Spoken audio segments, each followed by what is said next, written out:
Hey everyone, in this video I'm going to be talking about the concept of Doomerism, which is a pretty depressing topic. So if you want to skip around through the video to not stay on one subject, feel free to do so. There seems to be different ideas as to what a doomer is, but this is the consensus I have come to understand. An individual who lacks any greatness but that of averageness, and that the only thing they feel they've accomplished is existing, and even then they feel as if that is being done poorly as well. I want to also explain that this isn't a purely Gen Z concept, as pessimism, nihilism, and cynicism have been prevalent philosophies for many years now. I wrote the title as such because I believe it to be the reintroduction of the doomer that this generation has the terrible privilege of inviting back into the world. I want to start off by looking at a graph I saw referencing the 25-year-old loner, and I want to go through some of the descriptions so that there is an understanding of who the doomer is. And feel free to pause or skip if that's what's needed. Most people they like just seem to disappear eventually. Constant mental health and self-esteem issues, hobby skill they worked hard at but just not good enough to be professional, tried to improve their life with education, job, and gym, and meeting new people, but didn't make a difference. Never gets messaged first, still tries to reach out occasionally, but always ends up left on read. Always wonders how their life could have turned out differently. Can always sense most people don't really want to be talking to them when they are. Has a psychologist, which helped initially, but realized they can't fix their lonely life, just the feelings. Doesn't really care where their life is going anymore. With these descriptions in mind, it seems that for the most part, I'm sure people can relate to the struggles of the loner, the feeling of normality or less than that. And instead of an urgency to change, there is just a lifeless void. After watching a video by Fads titled "Gen Z Quietly Gave Up and Nobody Noticed," I felt the need to highlight a sentiment stated and share it in this video. Well, why do we assume that giving up is the easy option? Let's try listening, and maybe we might reach a different conclusion entirely. I've had this idea for a while now that sometimes giving up is harder than actually accomplishing the goal. I wouldn't say that the doomer is a way out of one's problems, or that suggesting that nothing matters is a solution as well. And this to me is because of the reality that if one has no emotions, then on one hand, yes, they feel no pain, but on the other, they don't feel happiness either. Looking through the generations, there seems to be an understanding that hard work is rewarded with symbols of success, like power, fame, wealth, and good. However, when looking into a chronically online generation, it seems that hard work is rewarded with even harder work. That the only reward anyone ever obtains is sleep. That when you get stronger, you have to lift, push, shove heavier rocks. And so then, what's the point of the existential Sisyphus? I would like to draw your attention to an anonymous online user whose story I found very compelling. I don't have a life. Warning, this text probably is the most pathetic thing you'll ever read. I'm a 24-year-old woman. I'm a high school dropout. I don't have a job, I don't have any friends, I never had a relationship, and all that. Loneliness is indescribable. I've always felt out of place. I've always been a weird kid. I wasn't the brightest in school. I used to skip school for months. I just waited until my parents went to work and then came back home and spent my time in my room.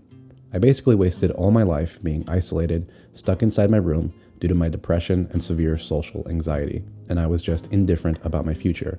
Although I did have some plans or whatever, but that was stupid. I don't have good memories. I have never had some amazing adventures with my friends. I wasn't happy and I'm unhappy now. All I do every day is just scroll the internet or watch dumb videos. Nothing fucking happens in my life. I try to find a job, but I usually just chicken out and go back to my room, trying to escape sheer anxiety. My family is so upset with me, I don't even want to start with this one. I don't see a future for myself.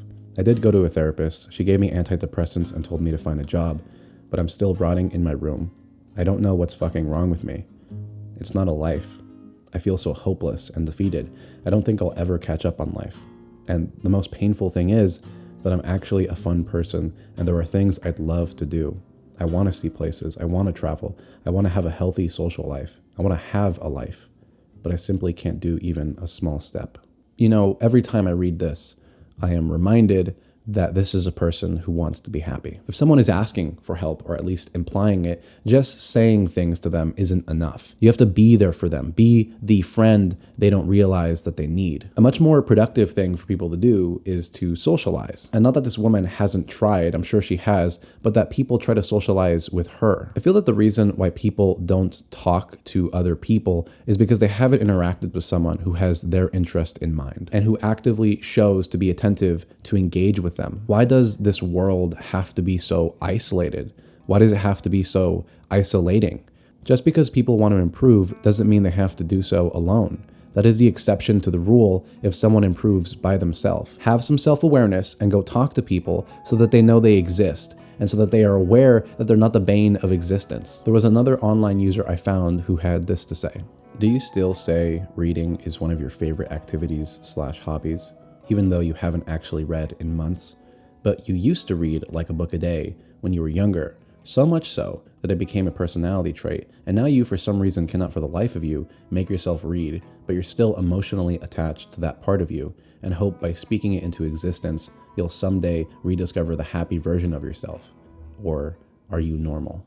I want to suggest that the ideas we have of ourselves are oversimplified. I am weak, I am sad, I am short, etc. However, people are complicated and you're people, which means you're complicated. Desires change, hobbies shift, and yeah, maybe reading like you once did doesn't feel the same, and so why not try reading in a different way? For example, I used to read in very quiet areas, but over time, I've now adjusted to reading books with very loud music playing because to me, that has become my white noise. And I'm not saying that your lack of a solution to your own depression is your fault, but that there is a productive way about doing things, and that saying that things are terribly simple is just wrong. I try my best to talk to people who wish to talk to me personally by any means, either through call, email, or Discord. And I do that because I feel if I have anything to offer, it's my help. Because I've seen that just working with someone, even if you don't know how to help carry the load, is better than just pointing out the weight of the load. The last statement I want to look at is from an anonymous user who had a very simple question. There's literally not a single thing in this world I care about. Nothing I want to do, nothing I want to see, nothing I want to be.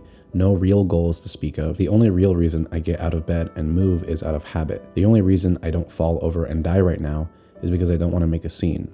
The only reason I don't kill myself is because I'm too much of a pussy to do it. If I died in my sleep, the only thing I would miss out on are school loans I'll never be able to pay off unless my parents don't charge me rent when I inevitably move home because I have nowhere to go. What should I do today? I very much understand the feeling of wanting relief from your mental suffering. I once had the notion that the only reason I didn't kill myself was because I knew that if I tried to, my anxiety would kick in and stop me from doing so. This mindset has changed over time, but it wasn't easy to do so. I realized that what had shifted my understanding of death could possibly be an answer to what should I do today. After everything you've done to identify what makes your life miserable and terrible and what could possibly make you happy, why not allow others to decide for you, to just see what a new experience feels like and have a different perspective you never would have had otherwise. When I moved to Oregon, I had no friends and no family, and so with optimism, I tried to make friends with anyone at my job. And luckily, I had made one friend. I am not a traditionally religious individual,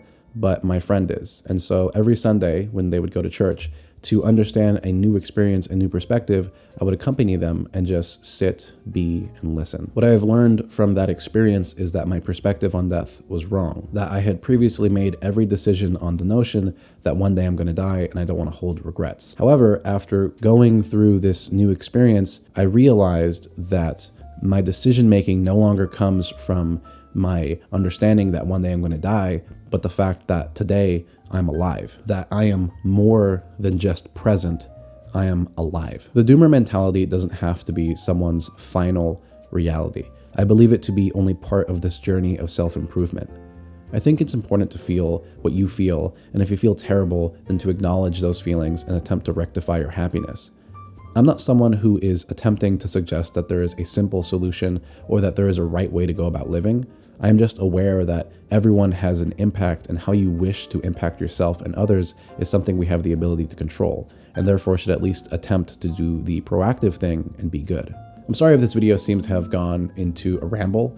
I think this has become a very passionate concept to understand and look into. I hope this video has introduced a new concept and something to discuss. And as always, feel free to be part of this channel any way you can, and have a great day.